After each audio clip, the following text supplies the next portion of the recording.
Hello everyone and welcome back. We took a little bit of a hiatus here at Throwback, but we are so excited to be back and making content for this community. We've got a lot of new projects in the works that we're super excited to share with you, and you'll be seeing news on those shortly. Now, without further delay, you're watching episode 8 of What Makes Gaming Great. I'm Grant Dillon, and this is the Throwback community.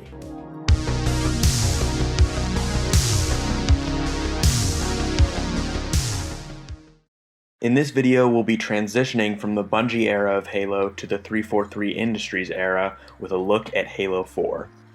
Though it was far from perfect, Halo 4 was a good start for 343 as the responsibility of pleasing a community that holds itself at a very high standard was passed to them. The game released on November 6, 2012 for the Xbox 360, and although fans have mixed feelings on the title, it actually surpassed Halo Reach's first day sales record of $200 million and hit $220 million day one. I thought you'd be taller. The multiplayer was generally well received. It's a little unique with its loadout system and new armor abilities, but other than that, it was pretty middle of the pack. And of course, Sprint was added, but we'll skip that heated debate for now. The game takes place 4 years, 7 months, and 10 days after the events of Halo 3 and the end of the Human Covenant War. John 117 and Cortana are drifting, inactive, in space on the lost half of the UNSC frigate Forward Unto Dawn. Cortana is forced to wake Chief from cryosleep after the ship detects intruders outside. The pair then works their way up to the bridge where they are surprised to find that they are being attacked by the Covenant, who they both thought had been defeated.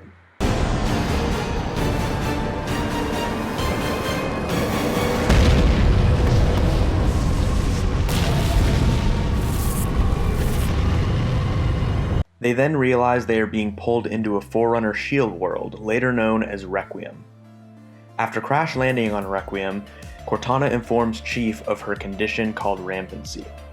This is when an AI has reached their life expectancy and they basically start to think themselves to death. If they are not decommissioned before this happens, they can become very dangerous, especially one on the level that Cortana is. So, the mission for this game, at least according to Chief, is to get Cortana back to Earth so that Dr. Halsey, the woman who created her, can cure Cortana's rampancy. Halsey. Chief. We need to find Halsey. Chief, please. She made you. She can fix you. I won't recover from rampancy, Chief. If we can just get back to Earth and find Halsey, she can fix this. Don't make a girl a promise you can't keep.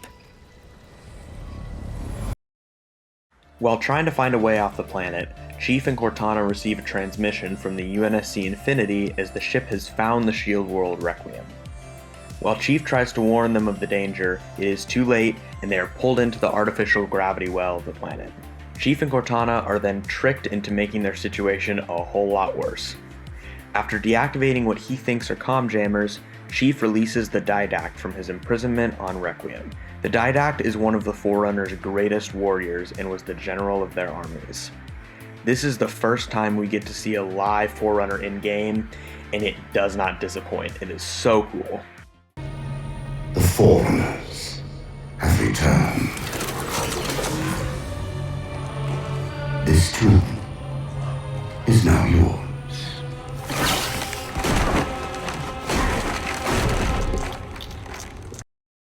The Covenant, who are on Requiem, who still worship the Forerunners as gods, immediately swear allegiance to the Didact, making this fight a whole lot tougher for Chief and Cortana. After escaping the Didact, Chief and Cortana group up with a team of Spartan 4s from the UNSC Infinity, led by Commander Thomas Lasky, and take back the interior of the ship. We then meet the captain of the Infinity, Andrew Del Rio. Del Rio is not convinced that the Didact poses much of a threat and prioritizes sending Chief and the Infinity's forces to destroy the gravity well that is keeping the Infinity on Requiem. After destroying the gravity well and seeing a vision from the Librarian, a deceased Forerunner who happens to be the Didact's wife, informing him of the Didact's true plans, Chief returned to the Infinity. Chief informed Del Rio that the Didact is dangerous, and that he plans to use the Composer, an ancient Forerunner weapon, to turn humanity into his own personal army of Promethean soldiers. Del Rio, being the self-righteous idiot that he is, denies the threat and prepares the ship to depart Requiem. Give me that chip. The Didact has to be stopped. If you won't do that, I will. I am ordering you to surrender that AI! No, sir. Chief defies those orders and departs the Infinity to attempt to stop the Didact. Chief fails to stop the Didact from leaving Requiem, but is able to follow him to Halo Installation 03, where the Composer is being studied by human researchers. Despite his best effort, Chief is once again unable to stop the Didact, and he is able to take the Composer and head for Earth. When they arrive at Earth, the Infinity and a UNSC battle group are waiting for them. Chief and the rapidly deteriorating Cortana are able to make their way into the Didact ship and fight their way to the Composer. Unfortunately, the Didact is able to fire the Composer for a brief time at North America. While it appears that all hope is lost, Cortana is able to immobilize the Didact for a brief time with hard-like shackles. Chief takes this opportunity to stick a pulse grenade into the Didact's armor, which knocks him into a slipspace rupture beneath the Composer. Chief then manually detonates the portable Havoc nuke that he brought on board to destroy the Composer.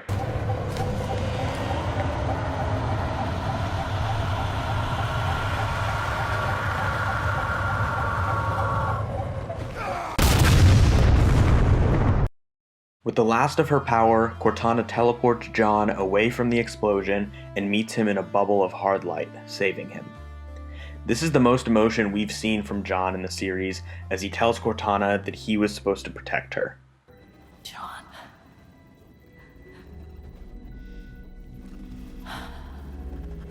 I've waited so long to do that.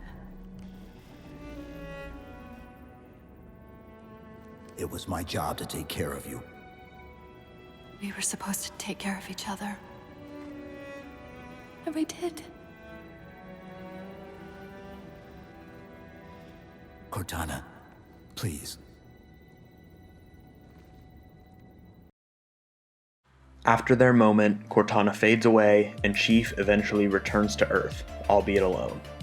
Halo 4's campaign can be a bit confusing at times, since 343 included a lot of the backstory in the books, but I do believe the story is very well written. A really cool thing about Halo 4 is Spartan Ops. It's an extra mini-campaign that takes place after Halo 4, where a team of Spartan 4s is tasked to retake Requiem. It's something that Halo has never done before, and it would be really awesome to see something like that in future games. And that's Halo 4. Thank you so much for watching, and we're all so excited to be back making content for you. Keep an eye on our YouTube and Instagram, as we will have some exciting announcements coming soon. Make sure to join us next week as well for episode 9 of What Makes Gaming Great, hosted by another one of our team members here at Throwback, ODST Joey. That one will be all about the Halo 5 multiplayer, so don't miss it. As always, stay safe everyone, love yourself and others. Dylan out.